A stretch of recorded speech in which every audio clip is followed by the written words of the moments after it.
I just want to talk over something that you don't normally see with these machines.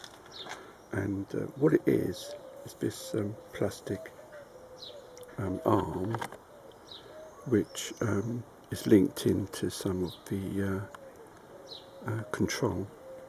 And something you don't normally see, you don't know it's there, because with the lid on, you can't see this. Now, what might happen is that there might be an electrical fault which stops the machine with the door locked,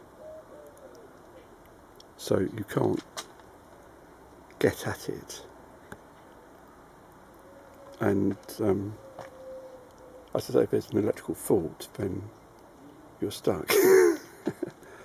And what I think Bosch have done is to create this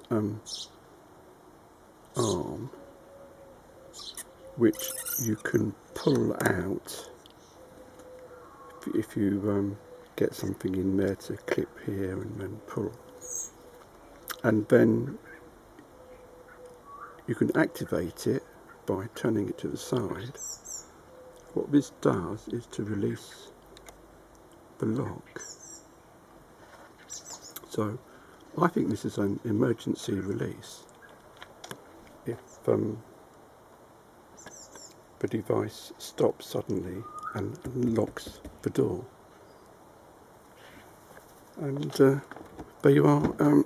Actually, you have to hold it over to open it. Not easy with one hand. But without it working, you can't open it.